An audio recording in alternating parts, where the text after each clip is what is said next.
So government is looking to widen the tax net, essentially to make more money. But then the environment must be structured such that that is possible. And that is why, in collaboration with the Multimedia group, the DFID is bringing you this project called the BIG Project. Now, this BIG Project brings you, it's focusing on the bottlenecks in doing business and making it easier, especially for SMEs, and also doing some advocacy. Let's go live to the Golden Tulip Hotel where the launch is taking place.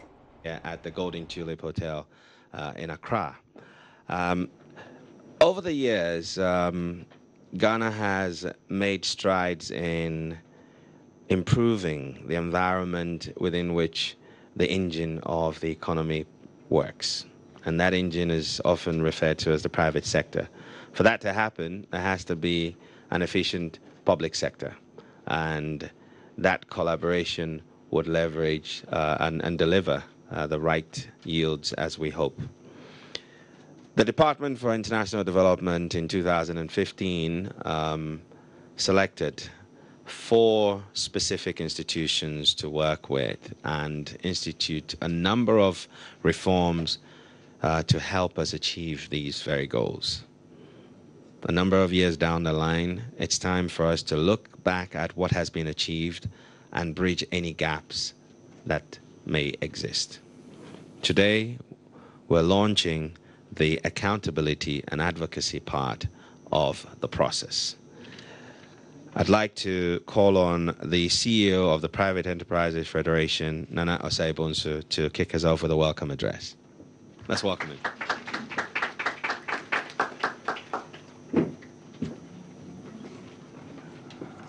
Thank you, Ishra. Good afternoon, ladies and gentlemen. Honorable Deputy Minister, the DFID country team, the technical support and consultants of the DFID program, or the Business Enabling Environment program, business titans, media partners, and distinguished ladies and gentlemen. Let me just give you a little background of why we're here. The Private Enterprise Federation had been involved in creating the enabling environment or assisting to create an enabling environment going back to about 3 to 4 years ago. Basically because globally we determined that the SMEs are the backbone of growth and development, and Ghana, no being an exception, also has a plethora of SMEs that actually they constitute 92% of business registration if you check the 2016 Register General statistics. They provide about 85% of manufacturing employment, contribute about 70% of Ghana's GDP, and so they have a material influence on our growth. But unfortunately, these businesses are run by individual operators who have less robust technical, internal, and financial control systems. They characterized by poor record keeping, employ a limited number of employees with little skilled or professional personnel, and do not have the ability to do the accounting, taxes, and regulatory compliance. And it's the compliance factor that we're here. Because in Ghana, when you register a business, you have to get licensing, permits, and certification from various agencies before you can start business. And these require that the operators, the end users, understand the obligations and responsibilities. Unfortunately, the information is not that robust, so at least to enable these businesses to understand what the obligations and responsibilities are. So we started looking at what are the constraints and what do they have to do. Our first initial research in 2013 unearthed about 145 licenses and permits that are required in businesses. Out of that, we were able to whittle down to 7, which are cross-sectorial, meaning every business has to comply with these 7. As of today, they're 13 because they added the 10. They added other things since 2015. So these 13, everybody has to be in compliance. So that means you have to get a permit, you have to get a license, and you have to get a certification. Now comes the beef. How easy it is for businesses to get these licenses. And even is it necessary, some of these licenses, are they required as of today? Because some of them were put together since 1945. Some have not seen any daylight of reform since 1963. So we're talking about 2019, and you're still being in compliance of something that was put together in 1944. I don't even know where most of us were at that time. So the Private Enterprise Federation with its partners at that time saw the assistance of BUSAC Fund and did all this research. We got to the point where we engaged the duty bearers, the ministries, the supervisory administrative agencies, and the parliamentary select committees. We were able to even create an act or a bill that should have passed in Parliament to create an omnibus activity for all these administrative agencies. And the administrative agencies for these 7 cross-sectorial licenses were EPA, Country and Town Planning, Office Inspectorate, and the Accra Metropolitan, the AMA, and others. Unfortunately, we didn't see sunlight and change of government. The new government engaged the Ministry of Trade to take over these reforms because they see that as part of Ghana's ranking in World Bank ranking of doing business, it was very important that these reforms are put in place to move us to the level where we'll be attracted to the foreign direct investors and other investor groups across the globe. So under the leadership of your Honorable Deputy Minister Robert Ahim-Lindsay, these business reforms have been ongoing over the years since the new government. On the side of it, there's a group, the Business and Reform Group, headed by Mr. Tony Otinjesi, with eminent business people, of who Professor Asante and myself are part of the team, that's working on the side of this reform activities. A lot has been achieved, but the pace is slow. So that's the reason why today we're here, because DFID, the sponsor of this project, is not comfortable with the pace that we're going, knowing that this program is coming to an end soon, and we haven't achieved what we need to do. So this side today, we're here to see to the broader audience outside this room, because how many of us? About 50? The world outside there are the business people, the end users of these projects, and also the citizenry who are possibly the victims or beneficiaries of any reforms, to engage in the demand for reforms. If you're looking to build a house, how do you get a permit? If you're looking to refurbish your house, how do you get a permit? If you're looking to operate a business in one of these MDAs, how do you get a business operating permit? They're cumbersome processes. If you go to the Register Generals, there's so many Goro boys, you don't even know how much it costs. Because even though it's 60 cities, it might cost you a head and a fortune to get this registration. And apart from that, the kind of inspection that is required to make you qualify, there's so many, and nobody seems to know the end to it or where do you start. And the information is scanty. So the business investor puts together a business program, puts his structures together, ready to commence business, only to find out that I need to do EPA, I need to do office inspected, I need to do ABCD. The information is very scanty. He doesn't have the tools, he doesn't have the proof. Now he has to troop down, whether it's from Mampong or Kropong or wherever, to Accra to file these licensing requirements. Sometimes they don't make it. Sometimes they lose the documentation at the Register Generals or the administrative agencies. So all these things are making the SMEs very, very inefficient. And they don't do what they're supposed to do in timely manner and then become profitable to create opportunities for others, jobs and wealth.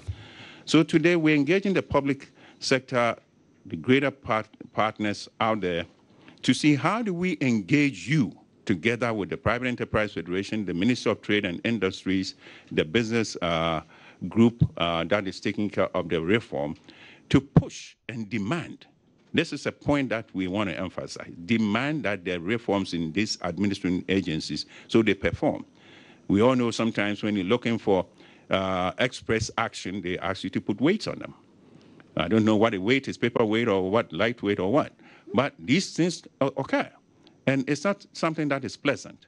We talk about that in another program, but for today, we're going to see how do we engage everybody to be a part of this reform process, so at least we can beat the World Bank ranking from 102, where we are now, to maybe 46 in 2019. This project is being undertaken, as Inshura indicated, by coalition partners of 4. The Private Enterprise Federation be the lead partner, and the Institute of Social Statistics and Economic Research, ISER, and IEA. These are the partners engaging with the Multimedia Group, ADUM, and Joy FM, to be partners to create the advocacy. This is not the research. This is the advocacy of what is being done, and so together we all can demand that action should be taken, and speedy action and efficient action, so at least if a business is looking for licensing, those things can then be obtained in a timely and efficient manner. I'm not going to talk too much. I'm going to allow the partners to also identify what areas they have done some research and what they found. They involve 4 thematic areas. Commercial courts. How do we get speedy action in courts? Where there's a litigation between private sector and it's held on forever. How does the commercial courts enable arbitration to speed up the understanding and appreciate the kind of resolution that will be on efficient application of the judicial services? The customs. How do you do the new format of custom clearance on paperless system? Is it working? Is it beneficial? Is it cumbersome? And the tax administration. We all pay taxes. How do you assess your taxes? And how much are the tax systems robust enough to accommodate the need for you to be able to feel comfortable and pay taxes voluntarily? So instead of, being chased around, and when the private sector says, chase me if you can, and catch me if you can, they keep shaking and moving from place to place, and then the tax administrators are almost chasing them without success. And then the business registration. The business registration is the first step of every formalization of business. And in our environment, we know that at least 92% of the businesses are what? Informal sector. Unless we regularize these businesses, the tax revenue going to government are not going to shape up any form or better for us to enable government to execute its agenda. So this exercise was apportioned to this partnership, and the 2 IEA and ISA had undertaken some assignments, and I think I'll call upon them now. Who is going to go first? Prof, is that you or? Okay. So Professor Santi of ISA is now going to give us a rendition of what ISA had uncovered and the status of the reform, how we've gone so far. So ladies and gentlemen, welcome to this project. Okay. Thank you so much, Nana. Yes, we've covered something, but since we are going to have a discussion, we'll use it as our checklist and engage the public. We know there are issues, we know there's progress, but we can do better, and that is why we are in this. ISA will be looking at 2 components, the tax administration, the reform in the tax, and then the paperless port system. Both concerns revenue mobilization, and we all know the importance of revenue mobilization in the country. The Minister for Finance, I'm sure, will be very happy that we've taken revenue mobilization, we are discussing it. It's key because everything we do in the economy, the infrastructure we want, the road and other things, we need revenue to make sure that it's in a perfect state. But for someone to go in to pay this revenue, the time and the effort needed should also be considered. I mean, if you walk to the tax office and you want to pay your revenue, you are supposed to spend an hour. I think it's not an incentive. Okay, so the reform try to look at how best we can reduce the time. Okay. For the paperless port system, the idea was also to reduce the time in clearing your goods, which is also good, so that the turnaround time become short. We've made progress. We've seen that revenue has increased, even with what we are doing with the limitations. But like I said earlier, there's a lot of room for improvement, and that is why we are having this engagement and advocacy, so that the bottlenecks can be removed. With the tax administration, we know there are issues with the scaling up. How do we get all of us on board? Nana has said there's a lot of informal sector. The idea is to make sure that the informal sector come forward and declare their tax. And if you want someone to come forward to do that, you should try and remove as many barriers as possible. Okay. We've noticed that there's a software being used both from the administrator's point and then the user's point. We know the problem with using software is usually in peak periods, everything slows down. How are we going to address this? So what we are going to do is we are going to engage the public. We are going to listen to experience people have gone through, and we'll challenge the institution responsible for that to rectify some of these issues. So we are not going to condemn any institution, but we want to improve upon the services. For the paperless POS system, we know still falsification of documentation goes on. How do we reduce it to the minimum? Certainly, you cannot do 100%, but we need to get a certain minimum or get to a point that it's not an incentive to falsify a document. Some of the shipping agents we know are still going through the paper process, not too much interested. Why is that? We know the bonded warehouse system, they also use paper, and they are not interested in the paperless POS system. Why is that? We should be able to correct whatever is going on and try and make sure that everybody comes on board. We know that even with all these bottlenecks, for instance, the paperless POS system, inspection agencies have been reduced from 16 to 3, and that is a plus for us. But still, we can do better. So the issues that we've identified, what are the causes of them? And I'm hoping that once we engage the public through discussions on radio and other platforms, we'll be able to correct them. And if it's just a matter of frustration and time and other things, we'll also get to know of that. At least now we know that the long room that we know of at TEMA now is moved to the head office, which is also a plus. But we need to even make sure that if it's possible, we even eliminate it. But we all have to contribute in doing that. Like I said earlier, even with the tax administration, the paperless is well documented that revenue has increased. But that revenue that has increased, when you look at our revenue to GDP, is not something that we should boast of. And now that we've rebased the economy, in fact, we should even discuss it. We should start from ground zero. So that shows that there's a lot of work that we have to do. And that work, we all need to come on board. We need to get that informal sector. And even that informal sector, those who are even, I even don't know whether those who are running their own business, the lawyers, the consultants, they all have to come on board. They should be motivated to just walk to a tax office to do that. And for the tax, the software approach is the best. So you sit in your comfort and you do it. And so we are hoping that during discussion, some of these things will come out. And we will tax the agencies to help us resolve some of this. So on this note, ISA is very, very happy to be part of the consortium, PEF, the Multimedia, and IEA, in pushing the agenda for revenue mobilization in Ghana. Thank you very much.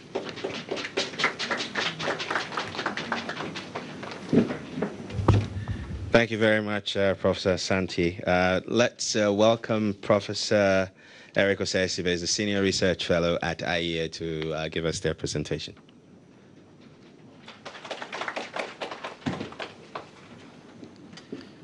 Thank you. Thank you very much. And then all protocol observed. Yes, IEA is also equally very happy to be part of this process. We at IEA believe that advocacy should not just be done on a vacuum. It should be evidence-based, hard facts backing advocacy so that you know exactly what you're talking about to make an impact or to make a point. And so IEA we partnering with PEF and then ISA as well as Joy Multimedia is very happy because over the years we have been in the forefront of evidence-based advocacy, and we will like to continue with that mandate. So we are actually doing two, as been said, we are looking at the business registration, and then also we're looking at the commercial courts models. We have started by doing institutional audit to try to find out the extent to which the reforms have been implemented, what are the key issues, what are the key milestones that have been achieved as far as the reforms in various agencies are concerned. We're looking at the key challenges, what are the challenges confronting these reforms, and then what can be done moving the process forward, and also conscientizing the public, the end users, to demand the necessary reforms, as Nana Osebonsu mentioned. Particularly on the business registration, we have done the audit. We are very happy with what we've identified so far, but then we still believe that there's more room for improvement. We all know the importance of business registration for businesses, for the formalization of the formal sector. As Nana said, we have huge informal sector, about 86%. And one way of getting the sector formalized will be to make registration easy, to reduce the bottlenecks and the red tapeism that we often found people who want to register, the frustration that they have to go through at the Registrar General's Department, and the unofficial payments, and then the unending queues that businesses have to go through on a daily basis. I mean, evidence have shown clearly that where the businesses, the procedure for registration is cumbersome, it reduces the incentive for new businesses to come on board. And equally, there have been enough evidence to show that if the registration process is easy, it leads to business growth in an economy. More businesses come on board. It leads to employment generation. More people, once more businesses are being coming on board, more jobs are created and income levels increase. And so to get the business registration system streamlined is one way of ensuring that we open up our economy, we allow investors, FDI, to flow in, we create jobs, and we increase income for the nation. So it is very crucial that we implement this exercise. Our interaction with RGD actually shows that they have actually undertaken some key reforms over the last 2-3 years. Notable among them is the e-portal online system, which we believe that is the key to actually making the process less cumbersome. And the e-portal or the e-registration, if you look at the World Bank doing business, which actually look at the number of processes, the cost and the time, as well as the pay-in capital, minimum capital. The key thing is if you are able to transit into the e-portal or the online base, it reduces significantly the number of procedures and the time.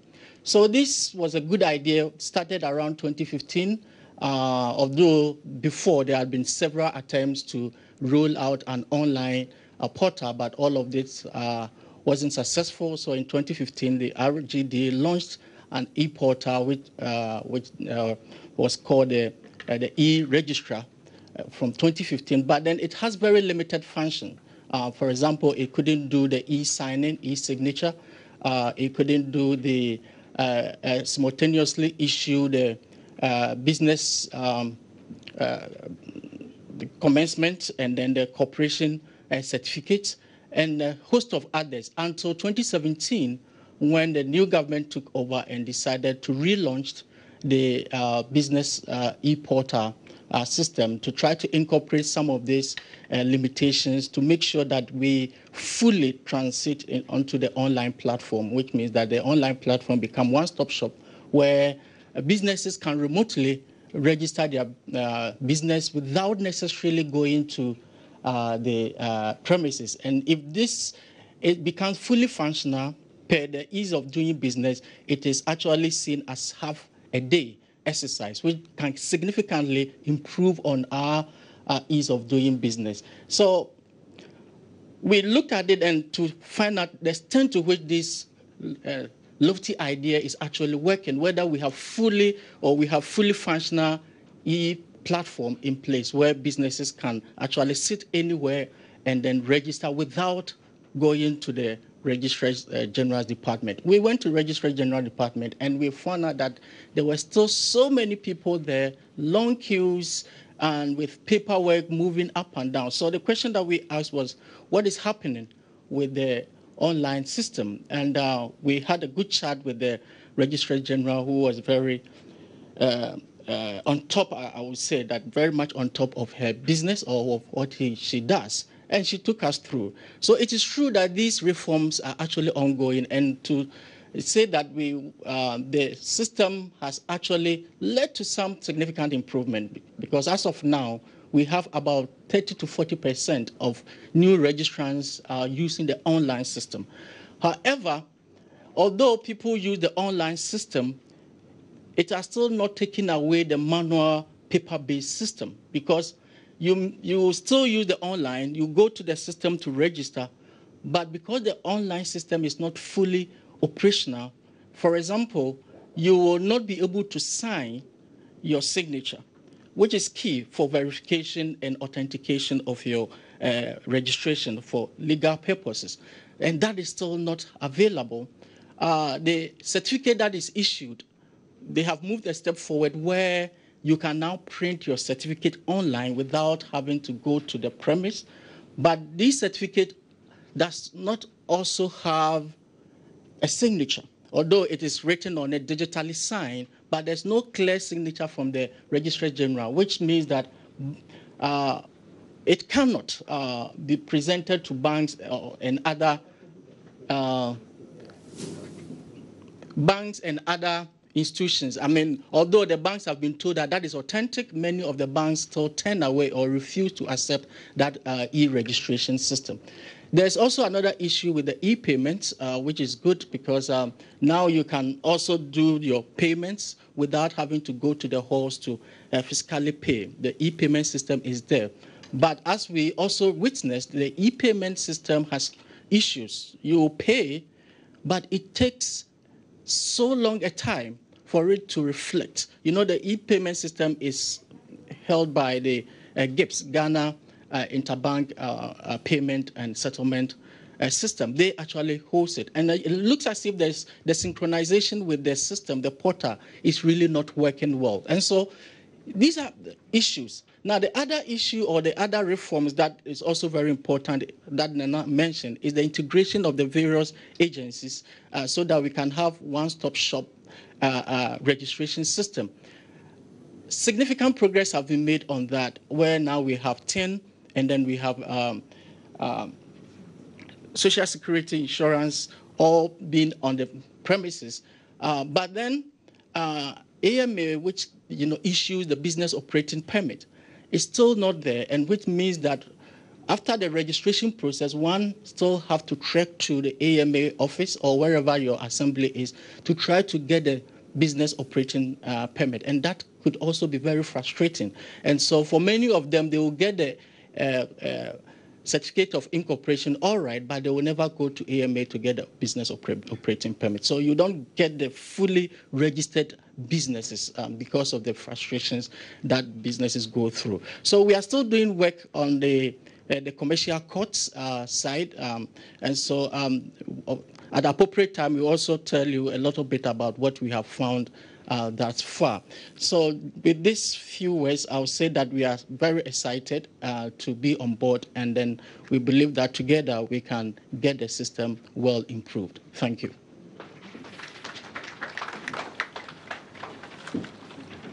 Thank you very much, Professor Osei-Sibe, for the submission. So, as Nana did mention, the coalition members are the two think tanks, ISA and IEA, and media partner, the Multimedia Group. Help me welcome with a round of applause the Managing Director of Multi-TV, Mr. Santok Singh.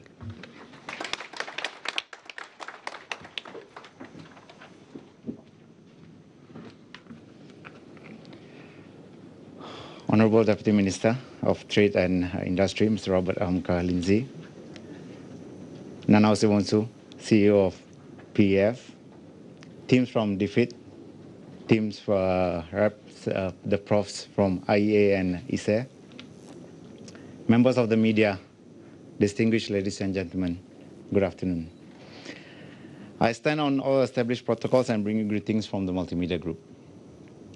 The Multimedia Group for over 24 years has been building world-class African media organization fully convicted by the responsibility of media as a partner in development.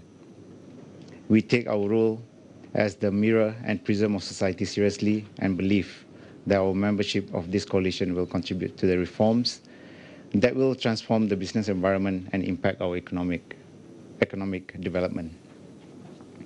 A strong and dynamic economy is only possible under an environment of peace, but more so in a space where the public sector brings efficiency to bear, creating an enabling environment in which the private sector thrives.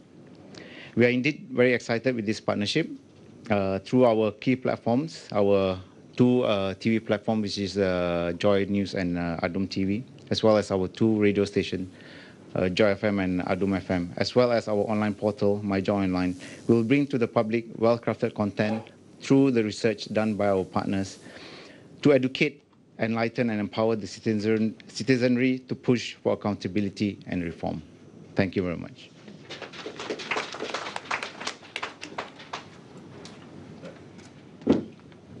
Thank you very much, Mr. Singh. And for the audience who may have just joined us on radio or television, this is the live coverage of the Business Enabling Environment Program Accountability and Advocacy Project, and it's live from the Golden Tulip Hotel here in Accra. We're also live on the following platforms: JoyNews TV on Multi-TV, as well as Adum TV, on Joy 99.7 FM, also on Adum 106.3 FM, and live on all our Facebook and Twitter platforms, as well as our YouTube channel on My Joy Online on YouTube. Next up, we'll be hearing from the funders of this very important project. And a little reading I did once about how Georgia, the nation Georgia, improved their own doing business index. Was just basically bringing everything into one place. And that just masterstroke changed a lot of things. It's quite heartwarming that the Department for International Development has so to speak, found a need for us to make that happen here as well. And not only are they desiring of it, but they're putting their money behind it as well. And I think we're grateful for that. With that, help me welcome the Private Sector Development Advisor at DFID, Nana Frimpoma Ahin. Honorable Minister of Trade, Deputy Minister of Trade, Robert Ahumka Lindsay, coalition partners, ladies and gentlemen, all protocols observed. So I would say 4 years ago, the UK government embarked on a journey. It was a journey with the government of Ghana to reform the enabling environment. And I think the essence of that was to see how can we help the government of Ghana improve service delivery. Essentially, it's about service delivery. We have health services, we have other services, but this was service delivery by the government of Ghana to its private sector. And part of that is about helping the institutions to look at the processes and the procedures and see how they can make it as simple and efficient as possible so that the private sector can comply. And essentially in the UK, we call it the cutting the red tape. So essentially cutting through the red tape and making it extremely easy for businesses to comply. But why is it important to the UK? It's important to the UK because poverty reduction is a key component of reducing poverty. It's about a country having its own revenue to deliver services to the poor people. And how do you get revenue? Essentially through the private sector. And how does the private sector generate investment? They generate investment because it is easy to do business in a country. Now, I mean, I keep saying that whenever I meet the minister, the deputy minister, and the minister himself, I say, Ghana's reforming, but people are reforming too. And investment has a choice. Investment goes anywhere that is easy, that it can make money. So if you're an investor, both domestically and including Ghanaian investors, you can go to Gambia, you can go to Ivory Coast, or you can be in Ghana. And the determinants of why you would choose a country or choose to remain in a country is that, of course, essentially you have peace, there's no war, but essentially you have a system that is very simple for you to transact businesses. So Ghana has been in this journey for longer than 4 years. We've engaged way before 4 years on reforms. So I'll say a little bit, I mean, people have talked about the fact that there are challenges. I'm going to say a little bit about what we've done together with the government of Ghana and what's actually worked. So we've supported reforms across a number of institutions. I think people have mentioned it. We've supported the Judicial Service, the Registrar General's Department. We've supported the local government on construction permits and also Ghana Revenue Authority on taxation. So we've got a number of good progress. So the Registrar General can now do, in quotes, registration in a day, if all things being equal. They have a system in place that can do that. Clearly, there are hitches around that, and we've helped along that journey. We're in the process of helping the Ministry of Local Government launch, and very soon they'll be launching a new portal that will enable all people that are looking for construction permits to do so in the next couple of months. In the Judicial Service, we've seen some reduction in caseloads. So, you know, they've had thousands and thousands of cases. We've helped them to look at the backlog and to clear those cases. And they for the first time in Ghana, and I think in the next couple of weeks, if you go to the Commercial Court website, they will have all cases, commercial cases, loaded up on their system. And this is important because when an investor wants to come to Ghana, or when an investor is looking at an investment destination, it's looking at how judgments are done, how judgments on commercial cases are done. So there's a range of things that have been done. I think more importantly, more recently, we've helped the Ministry of Trade, who is now coordinating reforms across government. I don't think they say that enough, to launch a regulatory reform strategy. And I'll leave the Honourable Minister, to talk about the strategy in more detail. And that strategy looks at a range of how they can work with a number of agencies to reform the enabling environment in Ghana. We've also helped the Ministry of Trade to set up a reform unit, which is a reform desk, which is staffed by civil servants who will be leading this charge, working with their colleague ministries to look at how they can collectively work together to reform the enabling environment. But there have been some challenges. And there are many, so I'm not going to go into all of them, but a couple of them. One is change is difficult. As we walk down the journey 4 years, we've gone to agencies and said, why can't you change this? Why can't you change that? Why can't you just have a one-stop shop? This is about how people work. This is about changing the incentives of how they work. So that has been difficult. So we've suddenly realized that we need to do a lot of what we call institutional change management to enable them to think through what it means for them. Because if they don't see what it isn't for them in terms of how does this affect Ghana and how does this affect me, the change has been difficult. So that's one of the lessons and the challenges we've seen. In some cases, some changes have been done, but people are not aware of it. So the public is not aware that they can actually walk to the Registrar General and ignore the Goro Boys and actually go online.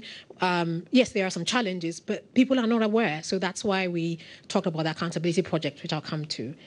There's also an issue of new systems. They've come up with new electronic systems, but these systems are not fully functional. And they're not fully functional because either we didn't think through the processes, all the things that needed to be done for the system to be operational, or that actually, you know, people don't want the system to work. And so there are many reasons why these reforms have been challenging.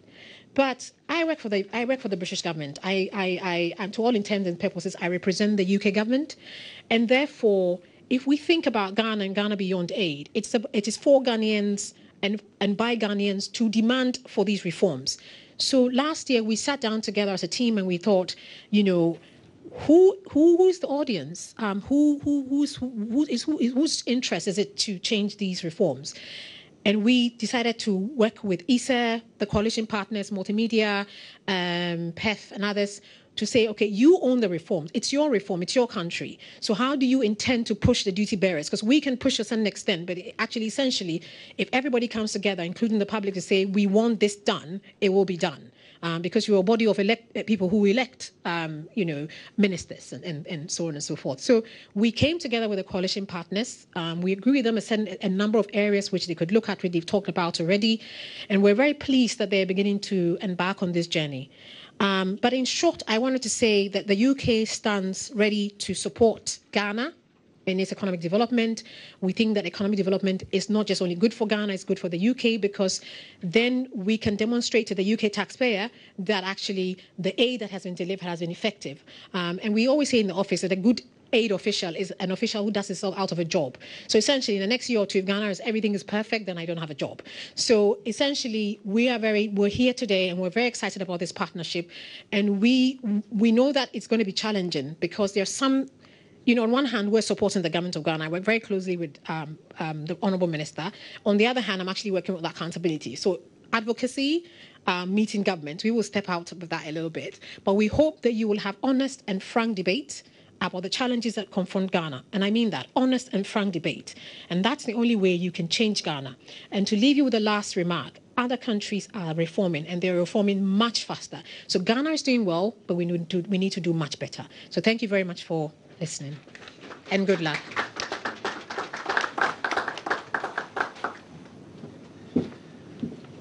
Thank you very much, Nana Frimpoma.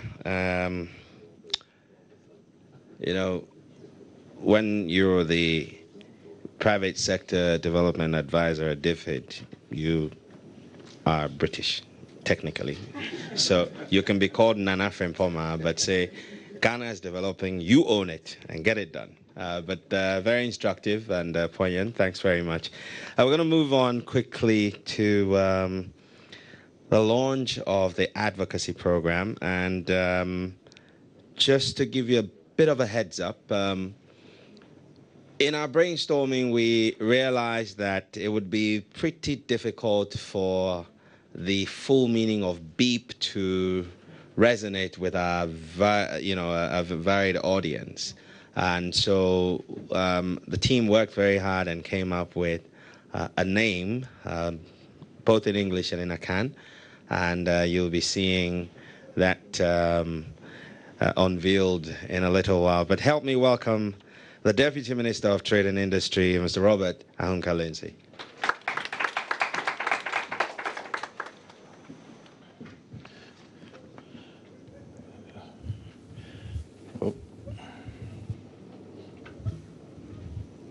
Can somebody help me with this microphone?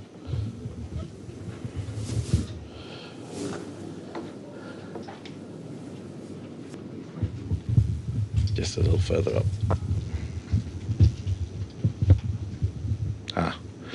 Thank you. Good afternoon, everybody. Let me first start by welcoming all the members of the Business Enabling Environment Coalition. Anose Bonsu, Private Enterprise PEF, our friends from Multimedia, our friends from ISA, IEA, and our partners from DFID. Before I have the honor of starting this program, I want to maybe just say a few words about what actually we're doing and why this Advocacy and Accountability Forum is so important, and something that frankly will help us do better what we are doing. Course correct, give us feedback, and allow us to improve the programs we're launching. The vision, I think, is clear.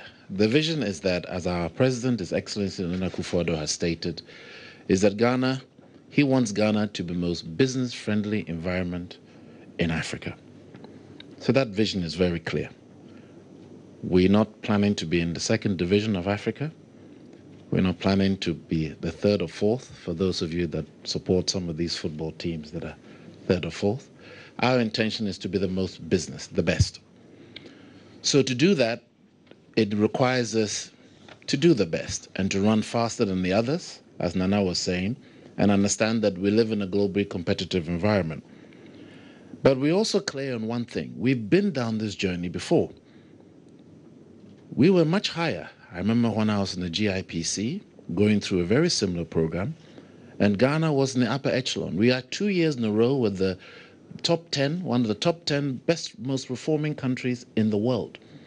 And we slipped. So that tells us that it's not a question of whether or not we can't go through the reform, but something happens when we do it. We seem to slip back again, for whatever reason. So it means we have to take a little time to understand, do we have the building blocks? Have we put in place the building blocks to ensure once we make change, the change remains? It doesn't go backwards, but we improve on the change. We develop, we advance, we innovate. And so that is very important for us to bear in mind. So I want to set for you a scene, a scenario. I think Nana Osebonsu paid it very well. So let's start with our economy.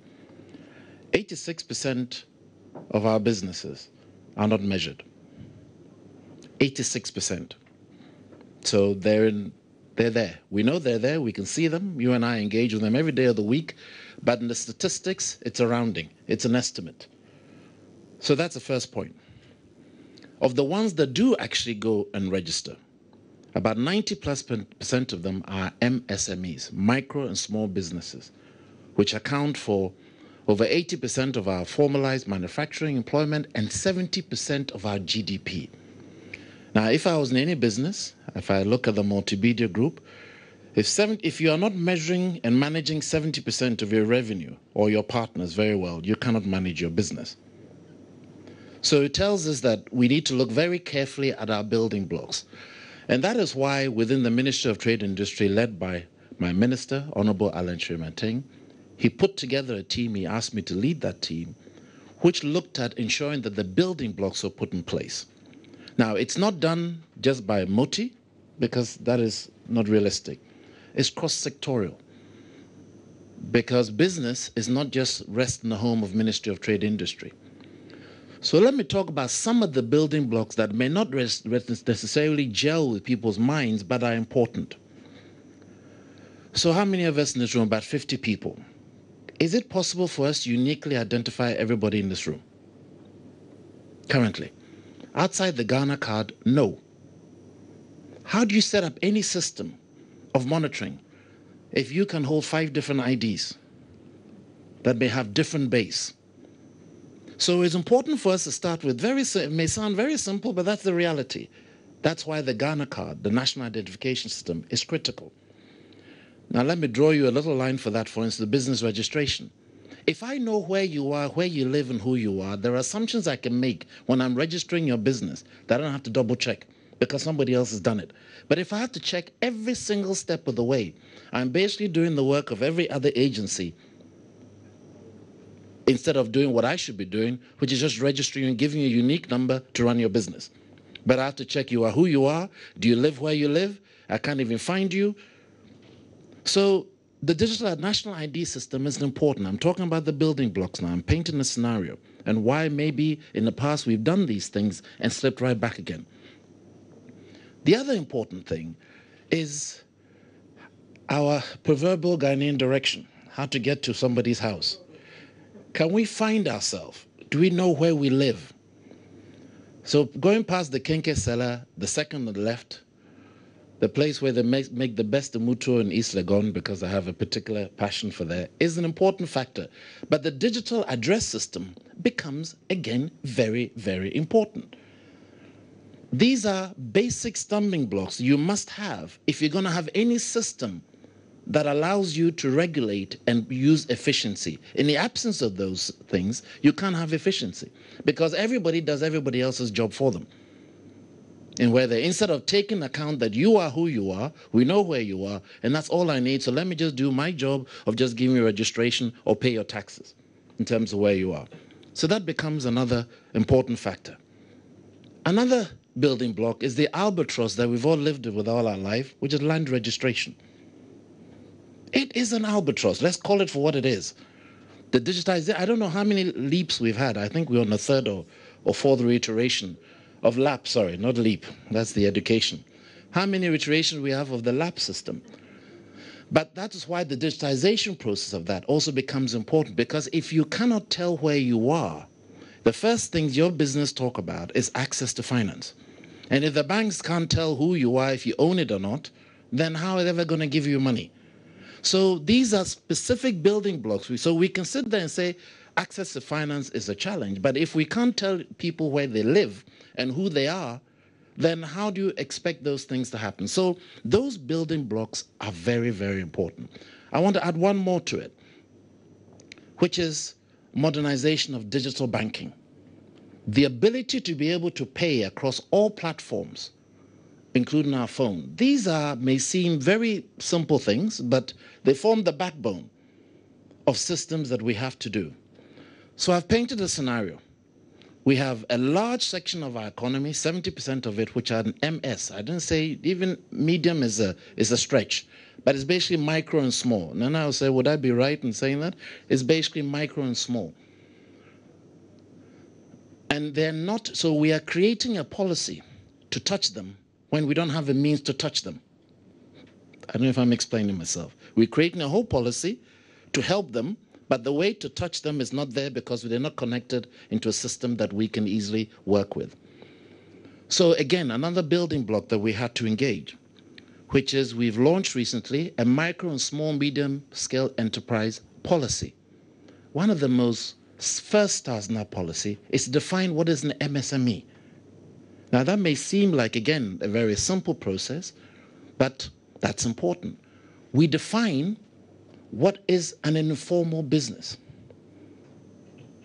An informal business in this definition, we've had the discussion, is a business that is not in any form or manner captured within, let's say, the system, be it tax, be it all sorts of taxation, registration of forms. So it's important for us to go there, because if we can engage that, then we add to that. One of the points I think I believe was Issa was talking about, that one of the biggest issue in turning we want to do is move to formalize our economy. We need to turn that 86 into formal.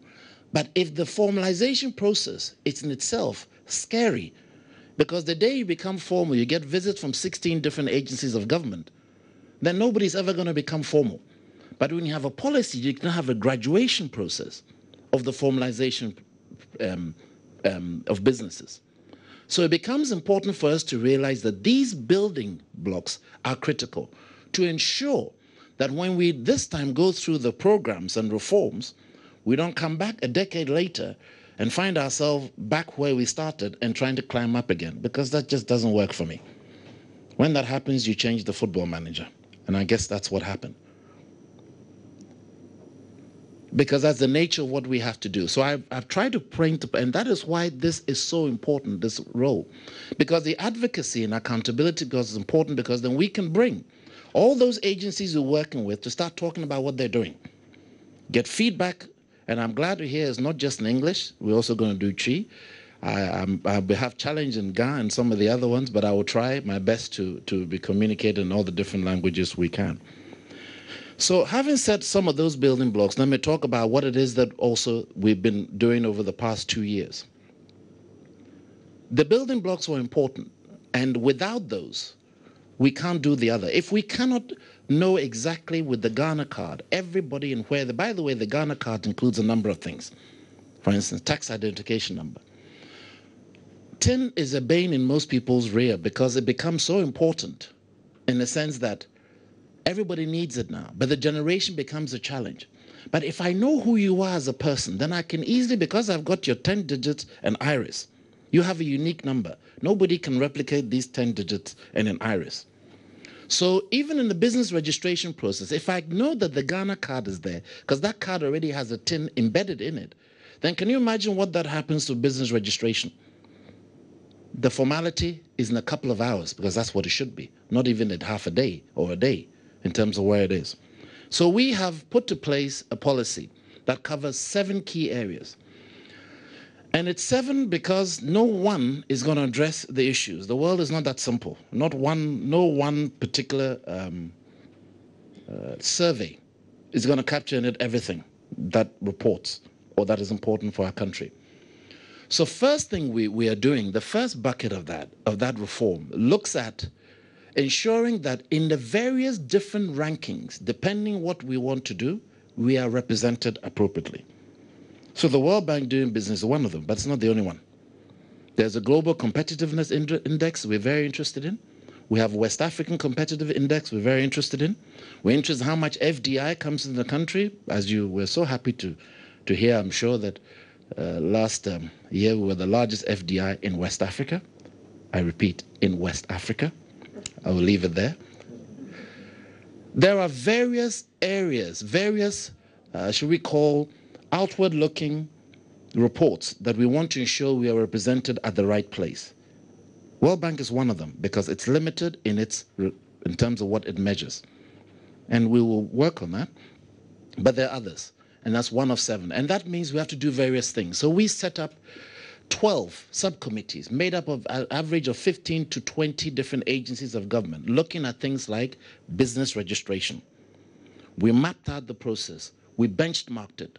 And then we put everybody together and say, okay, if we want to be the most business friendly in Africa, we need to go from X to Y. And it's not a question of if we are going. The question is, how do we get there? And ensuring certain things are done. But that's, again, is a journey what we engaged in. And that journey, I think, as very well explained Banana Frimpoma, is a journey we have to go, and it comes, and I see that as one of the key opportunities on this accountability and advocacy, to bring some of the agencies here and let us talk about one of each of these to see what is happening, how can we improve it, feedback, and so forth in terms of where it is. But that's one of them. The second one, I'll just go through a couple of them for today, not all of them.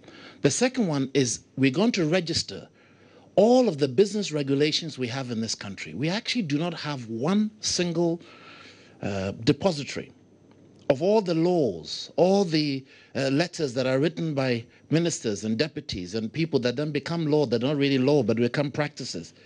We don't have a registry of these somewhere. They need to sit somewhere. So if I am involved in the media business, I need to know what are all the regulations that are associated with media.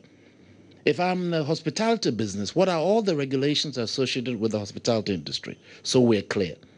That is then put on a electronic portal that you can look at from your home. Again, this is not rocket science. This is done in Europe. Many European EU does it. A number of other countries do it, but we want to have it here so that we can make use of also technology to help us in our journey. One of the other areas I want to talk about, which goes back to the journey I mentioned, where we were here 10 years ago, saying one thing, today with something different. We're going to introduce into future changes in the law, once we've sanitized that depository. There's a terminology, but the effective what it means is that before any law is changed, public, you, the business environment, has to be informed and your feedback has to be brought in before the law can be changed. So we as politicians can't sit, dream up an idea. I was going to give an example, but I won't. Dream up an idea and just suddenly put it out there, and then you find out 3 months later the currency is devaluated by 40%. Those things are not going to happen, because the nature of these is that it's effectively a means of ensuring that there is correspondence, there is discussions, there is feedback with those that are going to affect to ensure they can engage. That's an important factor. I just want to mention 2 other areas. One of the other areas we think is also very important is to ensure that we are voted as in to do the work for you, serve you, have the ability to initiate things for us to do. In a sense that you can initiate areas, and I know in the UK, for instance, if you get something like 50,000 votes or I think 70,000 votes, it has to be debated in Parliament. These are important. You have to have the ability to originate, be it individually or as a group, to bring back to the center, to the government to engage.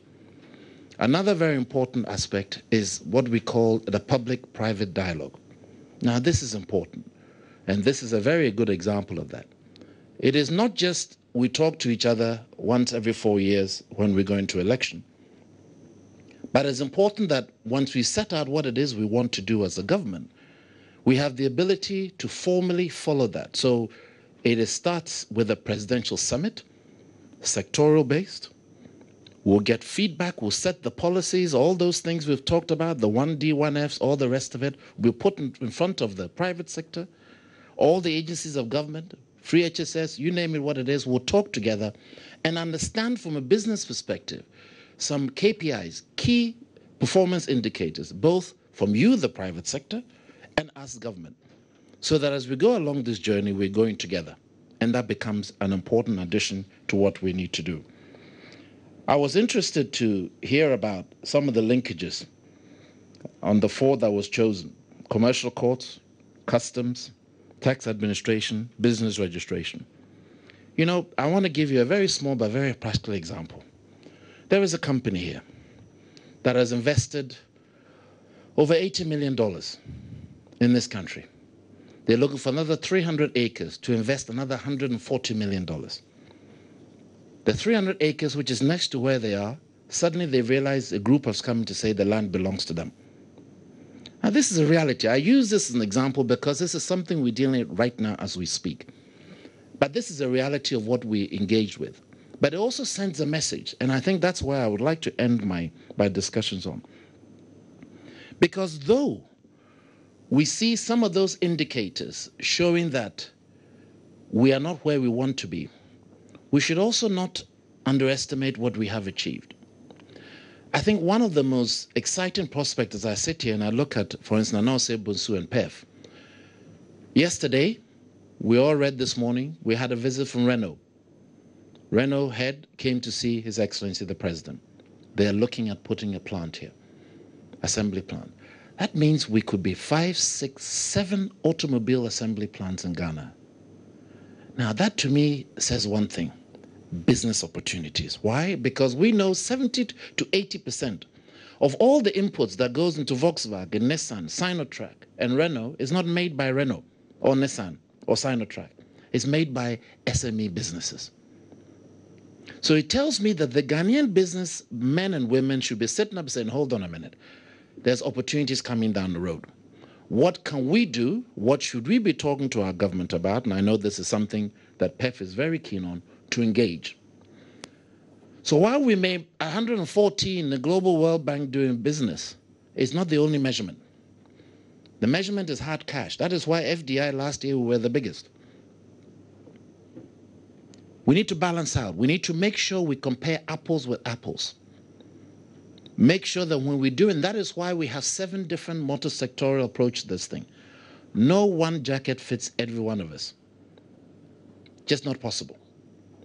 So it's important as we're going through these advocacy and accountability, we realize that there is no such thing as a one fix. If our interest is in the integrated aluminium industry, it requires a different international, commercial-based regulatory environment than if I want to go and do garments and textiles, because that's a distinct industry. Now, those two happen to be industries we want to focus on. So, as we look forward as a country to make changes to where we want to be, it has to be based on where we want to go, not a ubiquitous blanket across the board. It's just not possible. So I may be the best, but I'd rather be the worst if I can attract all these companies to come and put all the businesses I want in this country and ensure that my SMEs are part of that value chain, because that's what makes a real difference for us. So it's important for us to remember that though we have challenges in going through, I would rather be in the position we are today, where we have these businesses coming and we have an opportunity to put our home in order, our businesses support them so that they can take center stage as we build the pie, as to grow the pie, because that is the bottom line, what we're trying to do. I want to again take this opportunity to congratulate all the team in what they're doing. From the Ministry of Trade and Industry, we will come, we will defend, we will listen, we will have a good debate, we will go back, we'll make changes when we've done it wrong, we will listen and make sure that we would address where we haven't gone where we should go. I look forward to a robust dialogue in terms of the accountability and ensuring that those that have to deliver for you, from our side at least, will make sure we're here to answer the question. With that, I look forward to the next steps. Thank you.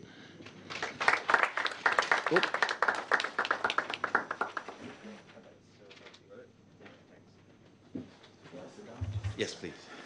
Thank you very much, Mr. Robert Ahumka Lindsay, Deputy Minister of Trade and Industry. So, would now unveil the...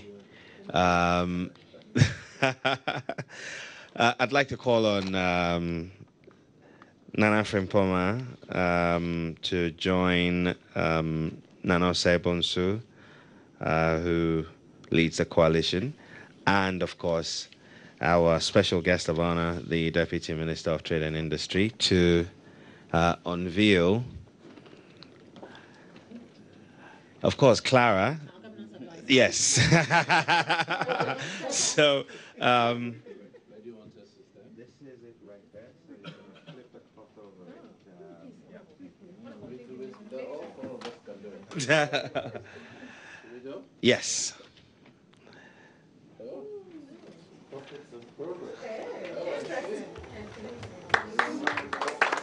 So the names of the programming on the advocacy and accountability programming on radio and TV will be Profits and Progress for the English platforms. That's JoyNews and Joy FM.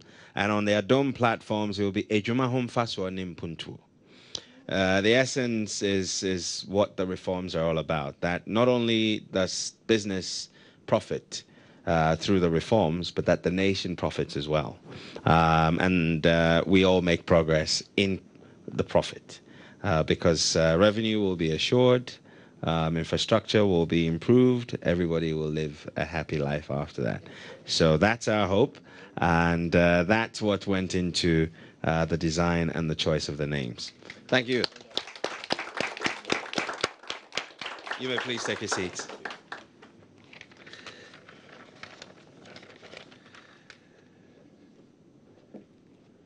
I must say that we've done super well. We started on time, stayed on time, and we have about 45 minutes to spare. Well done, everyone, for showing up on time, and it's been really good. If you look on your program, we're actually at the very end. Closing remarks.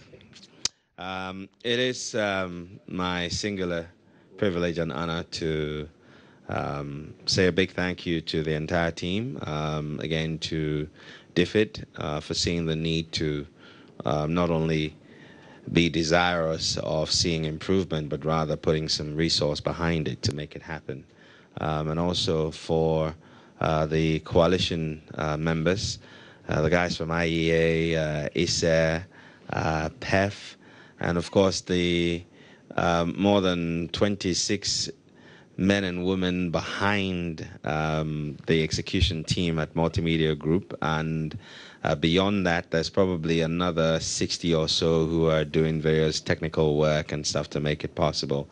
We don't take this for granted because we only have one country, and albeit that we are a business in that same country, and it is in our interest that things work well. And so we're taking this very seriously. And we're sure that for those of you who are not in the coalition but are stakeholders in this reform process, will work with us to ensure that not only are we driving accountability, but we're enlightening people to understand what their own personal responsibilities are whenever they interface with the institutions. And hopefully we can make some great strides so that tomorrow our young generation and the ones who are coming after us will not ask questions for which we'll have no answers. I'd like to thank you all very much for coming. We're bringing the launch to a close, and we're all going to make our way through that door onto the terrace so we can have some further interactions. For those of you who joined us on television and on radio, I'd like to say a big thank you. You can look out for a number of interventions. From the 6th of February, which is next week, Wednesday, you'll be hearing the very first episode of Profits and Progress on the Super Morning Show on Joy 99.7 FM. And then the following Friday, you'll hear Ejuma Home Faswa Nimpuntu on Adom 106.3. And then you'll also have Fridays on the bedroom, the morning show on Adam, and then on JoyNews, you'll be catching us on The Pulse, which would be on Tuesdays. So thank you all very much, and we wish you all the best. So that is coming to you live from the Golden Tulip, where we've just launched the Ejuma Home Faswani Puntu, as you saw in Chi, and that's basically the BEAT program, and it's looking to widen the tax. So earlier we had Nana Osei-Bonsu from PEF speak, and then we heard from Professor Asante from ISA, and then we also heard from IEA from Professor Eric Esbe, and of course all of us are partners in this. In the coming days, in the coming weeks, we'll be telling you a lot more about what some of these reforms are, what are the gaps that needs to be addressed, and how you can put the pressure on the institutions responsible to make that happen. This is The Pulse with me, Gifty Ando Apia. We'll take a break here. We'll be doing sport on The Pulse. Do stay.